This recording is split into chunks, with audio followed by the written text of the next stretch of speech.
Good morning, everyone. Sadhanaversity is a platform for online learning. Through this platform, we are reaching to the learners who want to learn on their own.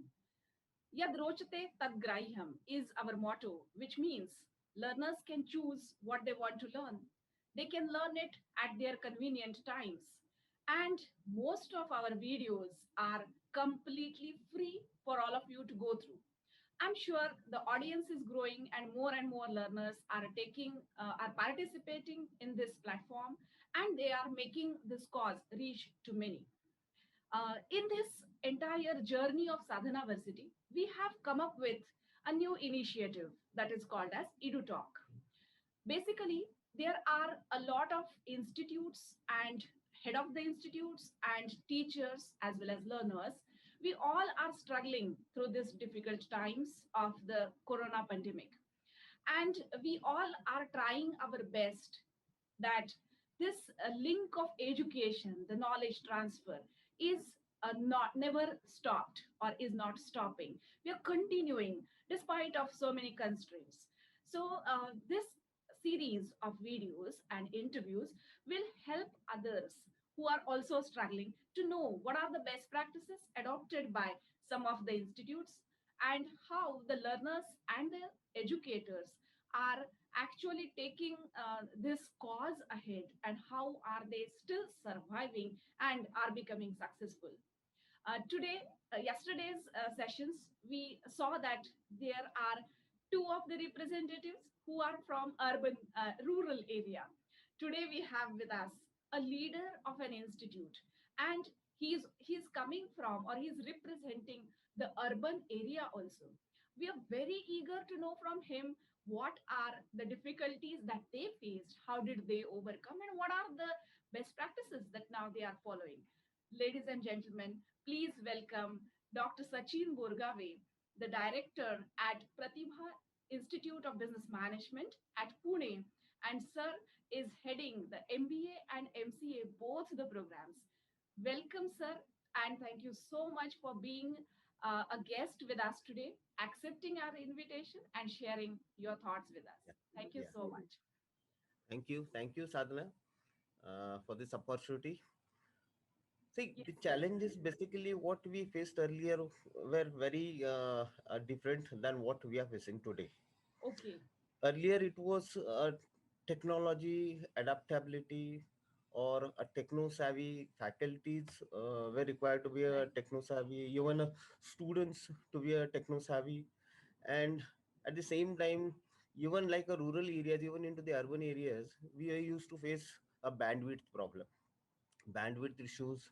Then earlier, only at the start we had only a Zoom software. Then we explored lot many softwares available, and then it was a development phase, and we found lot much development into the softwares, and then the problem was minimized. In fact, but today what we are facing a problem is the passive attendance. If you see earlier when we started with these courses online, we had a lot much attendance, and I was very much happy to see students going online, a huge number of students attending the classes. Even into the offline we could not expect, but then online we had a very good response. But today if you see, attendance is full but it's a passive attendance. The multitasking behavior of the students has been increased. That is one of the a big issue we need to handle here. Similarly, learning hurdles. See how it is, the experiential learning what we give into the offline courses, how we can give it online. Still, the hurdles are there. At the same time, the interactiveness in the offline we can have a lot much interactions, personal attentions, but into the offline, into the online, we could not do that. That is a biggest hurdle what we are facing. And another thing is attitude of the students. See, everywhere it's like a 80-20 rule.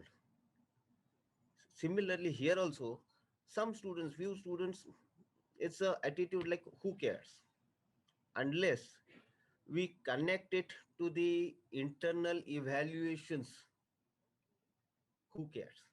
So these are the major challenges we are facing today, and we are trying to overcome this.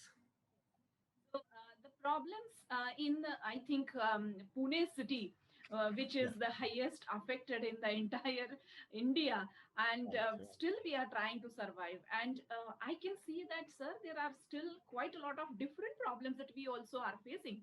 Thanks for sharing this.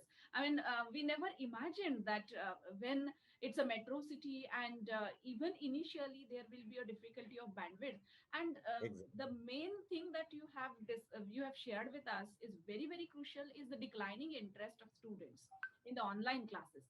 This is really something that has to be voiced out, has to be discussed across the platforms, I feel. Sir, the problems, of course, they are there, but then I'm sure that you must have taken, there must be some ways to overcome it. What do you think are the Yeah. ways to overcome this, or how have been your journey through all this? Yeah. See, first of all, we need to understand and we need to accept this pandemic is not going to be for a next until 2 years or 3 years. We cannot expect it's going to be a disappear or vanish. So we have to accept this that we have to go online always. It's a permanent change, you can say.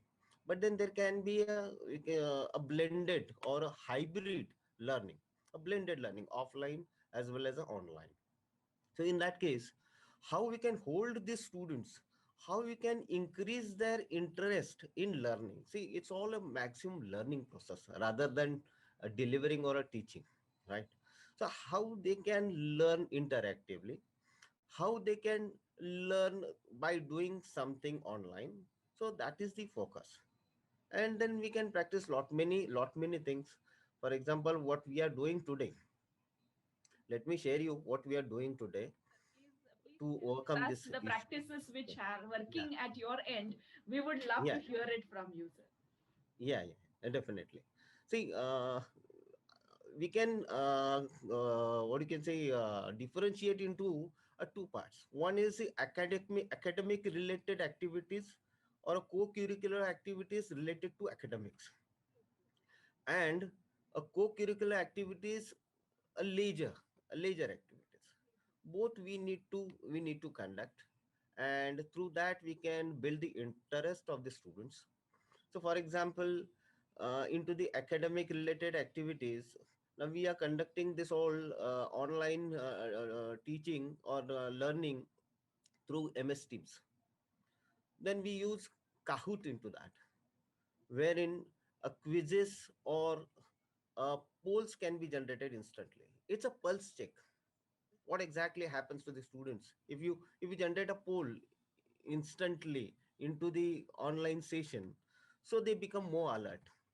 They have to answer this. Sir, can you They please have to repeat answer the the name? quiz. Can you please repeat the name? What you said right now? It's a The it's a software. Kahoot, Kahoot, Kahoot. Oh, wonderful. Yeah, so that's a good tool actually. In fact, similarly, we can demonstrate this learning through video clips.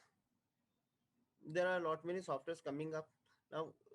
Naming the software, rather we can develop through our own video clips, and we can put it onto the assignments to understand students in a better way. It can be taken as a something experiential learning. Okay. Similarly, case presentations we practice. Case presentations are there. We have exclusive MOU with Harvard Business Publishing, and in that students can log in through their IDs. They can prepare the case, they can read the case, they can analyze the case, they can discuss the case with their peer friends, classmates, and then they can analyze this case and present this case online. So that can be a possible. Online we can do it. Similarly, debates or a group discussions we conduct online. So these are all academic related activities. And there are a lot many softwares, not only a Kahoot, but a Flipgrid is there. There are a lot many softwares are there available. Fantastic. So That's leisure really activities, amazing. yeah, yeah. Now let us come to the leisure activities. The leisure activities we see latestly into the last fortnight we had a Marathi Bhasha Divas. So students celebrated it. They we had a elocution competitions into that. Okay. Okay. Then similarly we celebrated Teachers Day. Then a singing competition, a dance competition, and so on. A lot much thrilling activities, leisure activities we can do online. Independence Day we celebrated a virtual sports. It was Also, sir, a very that is, can you elaborate? How can sports also virtually be done? yeah. See, we had a virtual sports indoor games like online Ludo, online chess. There is a platform for chess, Lee Chess, and we can have a online chess. Similarly, a carom pool. We can Wow, have a that's carom pool amazing. online. Yes, Yeah. quite possible. So Yes. students will be more interested in these activities, and students will come onto the platform. See, we have to bring them always onto the platform, and we have to keep them onto the toes, right? So this activity we need to conduct. Now we are going to conduct this Azadika Amrut Mahotsav. So there is a circular from DT as well that celebrate this Azadika Amrut Mahotsav. And into this, there are a lot many activities students are going to present. Students are going to make their PPTs onto the historical places in Pune, and they are going to present it. And the best PPT will be sent to the university, and the best PPT will be awarded. Right. Wonderful. So this is one of the activity of this Azadi Ka Amrut Mahotsav. Yes. Then we can have a webinars also, making them alert, making them aware about the constitution. Correct. So there are a lot much activities, leisure activities we can do. Similarly, the academic related activities we can do. We should find the ways to make them learn interactively. That is our goal. And then students are very smart nowadays. Students come up with the ideas. Sir aisa karenge, sir aisa karenge. So it's always we need to be open and understand students views. That's really great, Yes. sir. That's really Yeah, great. yeah, Okay, so then that means you have been effectively conducting the teaching, learning, and the extracurriculars also. Sir, yeah, we try to do. yeah, Yeah. sir, now in between there was this recession in the pandemic, that's what I say.